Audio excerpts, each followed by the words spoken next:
What's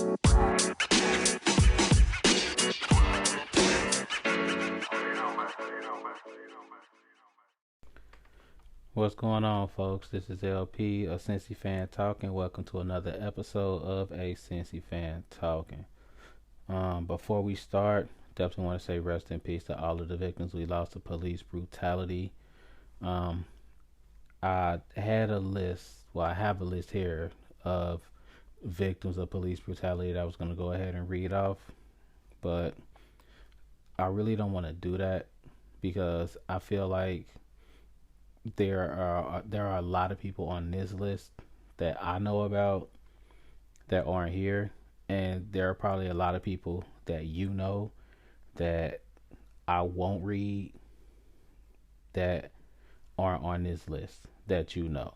And I feel like every victim played a small part in what we're seeing now because it's about George Floyd and it's about Breonna Taylor and it's about Ahmaud Arbery and it's about Tamir Rice and it's about Sam DuBose and it's about Philando Castile and it's about all of these people.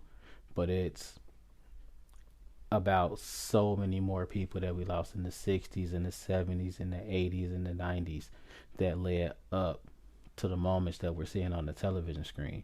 And it would be remiss for us to leave those people out. And I know a lot of people feel this way. We just don't know those names. So I'm not saying something that anybody else doesn't feel. And I know this. So I just kind of wanted to put that out there, because all of these victims, they're the reasons why we're fighting today.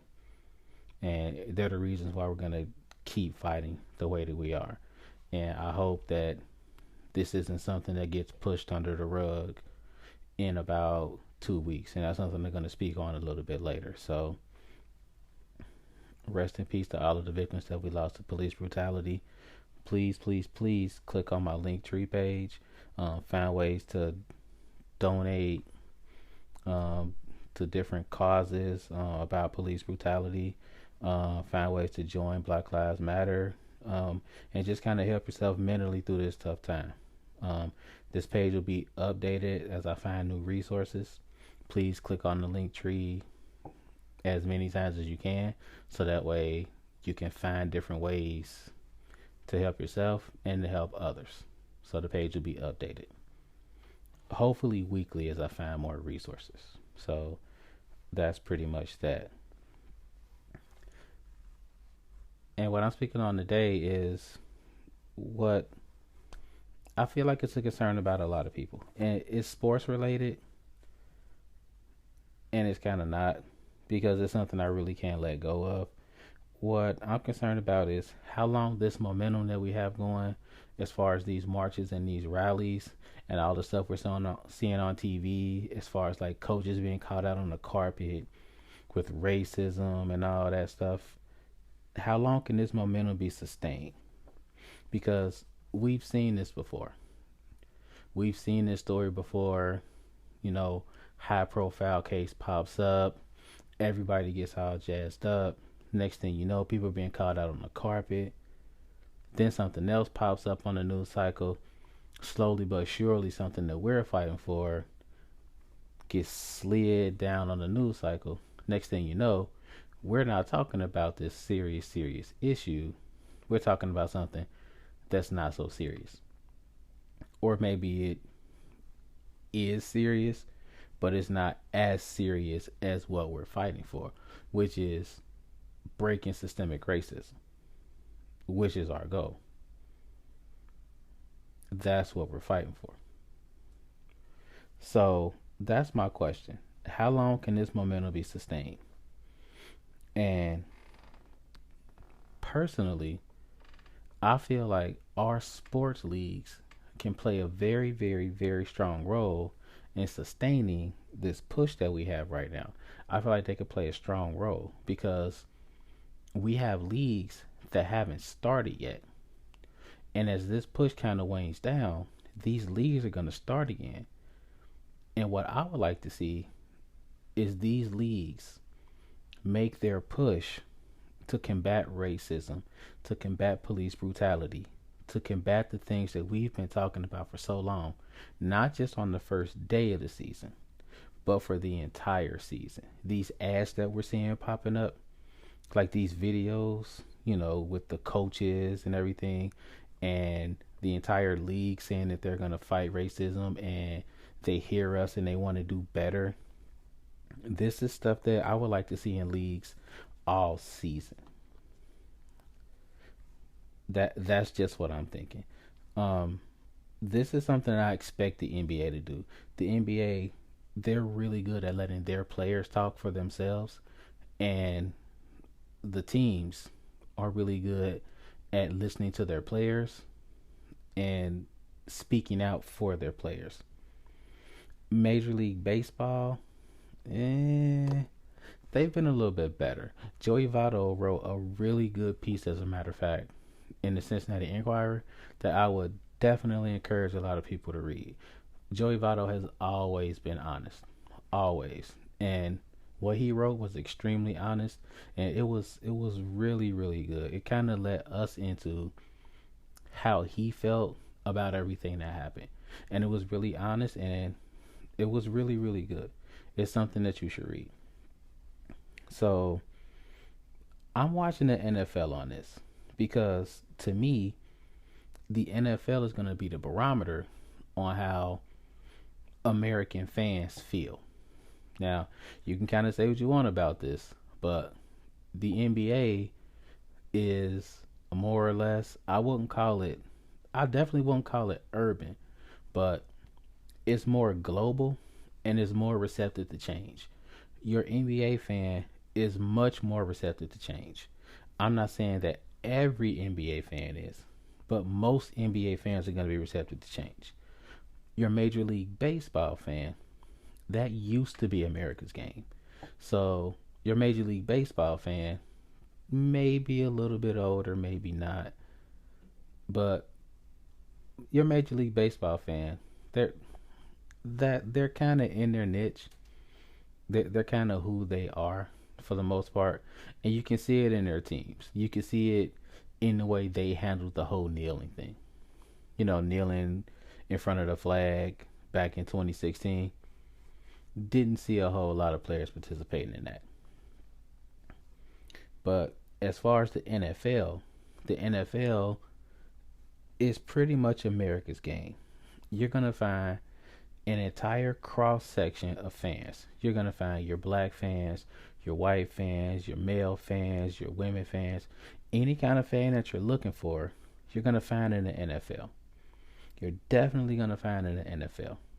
And if you notice, when Drew Brees said what he said the first time, that's how a lot of NFL fans felt back in 2016. And a lot of people understand that it's hard to cut that off. What Drew Brees did in a 2 or 3 day span, absolutely phenomenal. That doesn't happen every day. Most fans aren't going to be able to see what Drew Brees saw in 2 or 3 days about the American flag.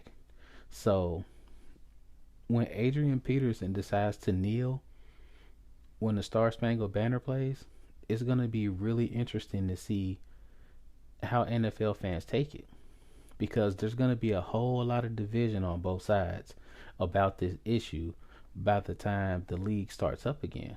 I'm pretty sure the commander-in-chief is going to stir everything back up again before the season starts. And the most interesting thing about this entire thing is that games aren't going to start until September, which gives everybody a whole lot of time to forget about what happened. We're not going to forget. As black people, we're definitely not going to forget what happened. But if you're looking at your owner, or you're looking at somebody that really doesn't want to deal with this situation, they might use this as a way to not necessarily forget, but to kind of not really want to deal with this situation.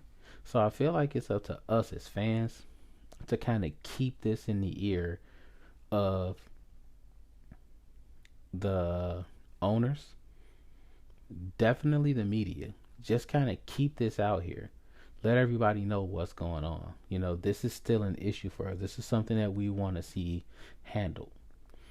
We heard the NFL's take. We heard what Goodell said. Is it going to happen? Are we going to let players express themselves on this issue? It'll be really interesting to see if this happens. If the NFL is true to their word. Because in 2016 and 2017, this wasn't the case. It really wasn't. So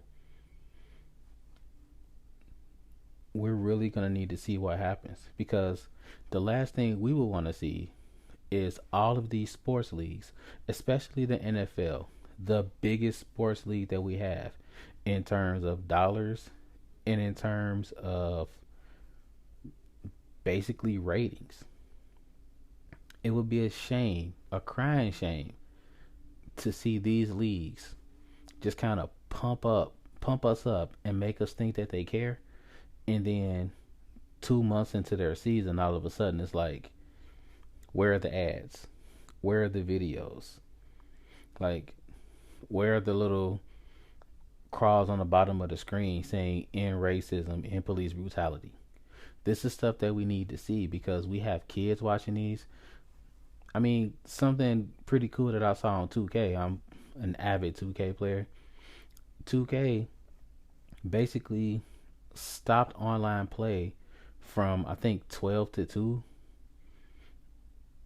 And they were like, no online play. And they had like the remembering George Floyd, the George Floyd placard on top and everything.